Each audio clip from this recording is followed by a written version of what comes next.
Liverpool versus Como Part 2, Janusz, because they played twice today. The first game was the kind of reserves, albeit a sprinkling of first-team fringe players at their training complex. And then the second game was at Anfield in front of a packed house. Liverpool winning that game by 2-0. You've been a busy boy today watching the Real Madrid Schalke game earlier. Then you watched this one. How impressed were you by Liverpool? I suppose more in the first half, because the second half wasn't really too much to write home about.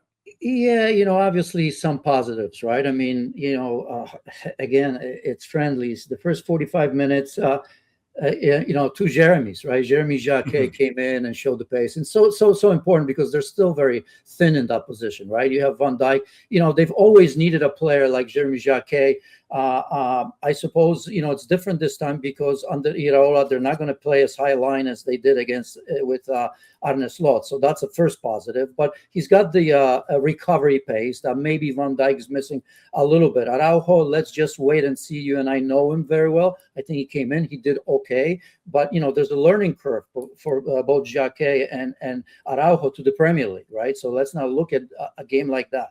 And then Frimpong. Frimpong certainly has won himself starting spot under right back almost by default, really, because there's nobody that's healthy there and there's no other quality. But he was absolutely outstanding. He was everywhere today. He was the sort of Frimpong that we remember under Xabi Alonso at Bayer Leverkusen, right? That we really haven't gotten to see last season all that much. So a lot of positive. Midfield was okay. And, Cody Gakpo, I mean, with all the rumors, with him leaving, look, many said, well, this game convinced everybody that he shouldn't be because he had such a great game, goal and assist.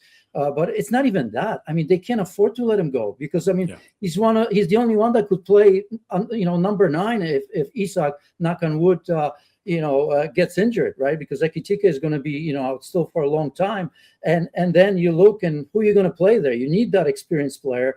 So obviously he can play on the left. If need be, he can play in the center. I don't see how they can let him go unless they've got something under their sleeve in terms of another number 9, which I don't think they do.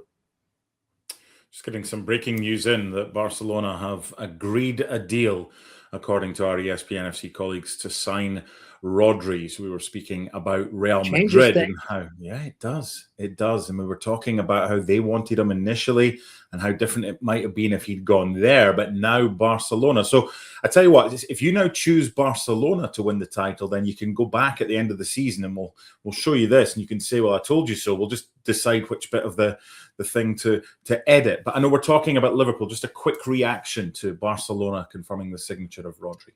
Well, I think we all knew it. Obviously, it's like the Spanish national team to a degree. So many players don't know each other. Still, maybe some questions. The number 9 situation. Ferran Torres goes. And Rafinha can play there. Is that the answer? I don't know. Look, all I'm saying is, even with Rodri, I said that I like Real Madrid on paper in terms of the true depth of the squad. And I don't think that changes things here for me. In terms of depth, they really have changed that team quite a bit. So that stays. Rodri absolutely changes things. All I'm saying is this is going to be, it should be an incredibly, incredibly tight race. I mean, Real Madrid are not the same Real Madrid we saw last season, for sure. $87 million it works out at, and Barcelona get their man. Back to Liverpool. I wanted to ask you about Florian Wirtz. Your thoughts on his performance today and in his sophomore season at Liverpool. Will year one just be a blip and he'll get back to the form that he showed in the Bundesliga? Any signs that you've started to see that yet? A couple goals, right? I mean, we've seen the preseason. I don't want to say he's been bad. Leeds, I think, in Monaco, if I remember correctly. That I've defended him all season. My type of player, I thought he was going to go. We saw flashes here and there, not everywhere. But again, today, the frustration that I have with him is that he takes 3, 4, 5, 6 touches, and then when he runs into trouble, physically, he's still not ready for it. He's got to understand that in the Premier League, when everything is in transition, it's so physical, it's so fast, his decision-making has got to be much, much quicker. He is the creative force. I mean, if he doesn't have, an incredible season. Liverpool don't have a chance. If you look at the Liverpool as they stand right now, there's not enough quality and depth for them to deal with the Premier League and the Champions League. There just isn't. I mean, if you look at Wirtz, he's going to sort of have, and I'm not comparing them player for player, but he almost has to be sort of Bruno Fernandes of United, right? If it's not the goals, what Bruno had, 21 assists, right? It was a record. 24 assists last season. 24, was it 24? I'm sorry. He's got to be 15 and up. He has to be that, because Szoboszlai, he's box to box. He can be, but he's not the final creator that you expect for a team that has a strong midfield, a physical midfield, right? If you look at Gravenberch, if you look at McAllister, even if you look at Szoboszlai, that's a strong physical presence. And then you need Wirtz to do that, to release players quickly in the wide areas, to find Isak very early. But he continues to spend way too much time on the ball. So unless he fixes that very, very quickly, Liverpool, Liverpool were not great last season, right? And unless they continue, we don't know who they're going to sign. Barcola, maybe more. I don't know if they're looking that much better, to be quite honest with you. Which version of Alexander Isak do you think we'll get this season? I have more faith in him. I thought, watching him in the World Cup, right, after missing, so much of the season, I thought he was okay. He was fine. His runs made sense. And right now, watching him in preseason, I think we're going to see a good Isak, who's, obviously pressures on him to score goals, pressures on everybody to score goals. That's why I spend so much time on Wirtz, because if Wirtz continues to find him and the wide players continue to find him, and look, Kerkesh, I think Iraola of all should know what makes him tick, right? Maybe Slot didn't, but he came from Bournemouth. He understands that. Frimpong, I like what I saw, right? But Wirtz needs to find Isak very, very quickly, because he likes to be found behind the defenses. Look, Liverpool scored so few goals for Liverpool Football Club, right? They probably need another 20, 25 from what they scored last season at the very least. So Isak, I'm okay with, but it's the people behind it that need to find him and find him quickly.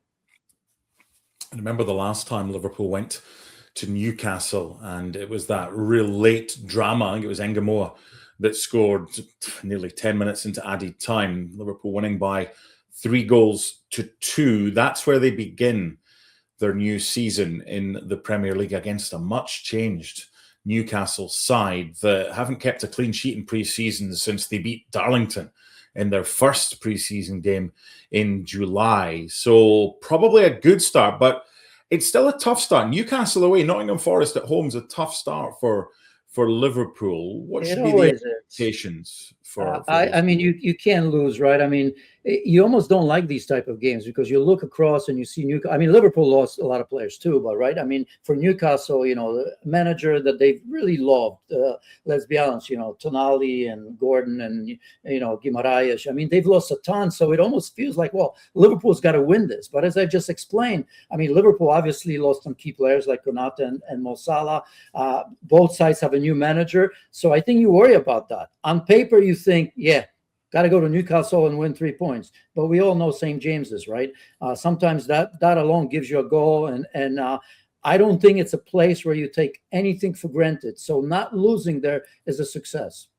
Point or 3, obviously 3 would be great. Yeah. But even a point out of there, I think the way Liverpool are right now, you take that. Of course, fans will tell you they'd be disappointed, but it's a tough place. It is, but you want to get off to a good start. New coach, a couple of new players. Question for you. If Liverpool find who they want, whether it's Barcola or whoever, and sign him this week prior to the Newcastle game to play wide on the right-hand side, if it's a big money transfer, do you put that player straight in, or do you say to Rio Engamoa, I know you probably preferred down the left-hand side. You and I have commentated on him pre-season against Wrexham when he came on the right-hand side. Do you start Engamoa on the right at Newcastle, or do you throw whoever straight in?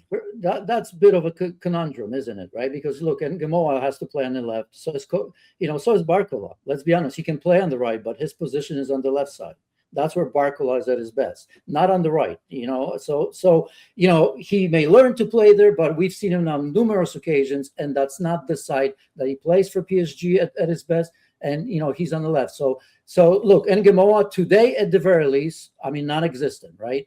He is so much better, so much braver when he plays on the left-hand side, coming on the right, taking players one-on-one, looking for that shot to the far post. Obviously, Cody Gakpo had a big game. That's his position as well, unless he plays center forward, which he will not, because Isak will play there. So there are some conundrums with all of that, right? Barcola can probably play on the right, and I would put him there over in Nguemoa, no questions asked. But is that his best position? Is that where you're going to pay 75 million, whatever it may be, to play Barcola not on his preferred side? I don't know.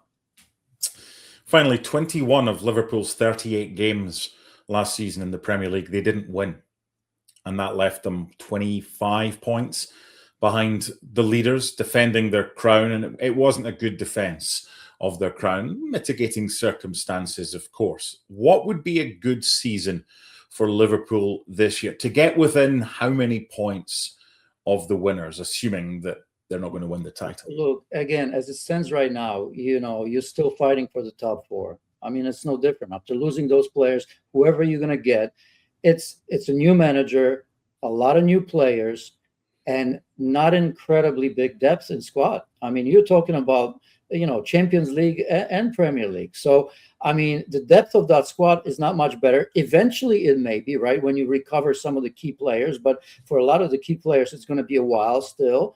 I don't see like these incredible players coming off the bench, So I still, it's just a fight for the top four, because, look at Spurs. I mean, in terms of depth, they've gotten better. Chelsea a little bit as well. United, they got to confirm what they did in the second part of the season last year. But I just think it's it's not about how many points. I mean, I think if you're a Liverpool fan, I mean, if you finish third and it's 5 points, you're still probably not super okay with that. But I see this pretty much same as last season, and hoping for a little bit more, that they're still going to sign players. Then you're going to recover key players. And as we all know, Liverpool hasn't been afraid to pull the trigger in January. They've signed some big time players in that time. So perhaps if you ask me the same question, in January, I can say, yeah, now this is a team that can push on like United did. But remember, last season was exceptionally poor by so many big clubs that, I don't know how to judge that.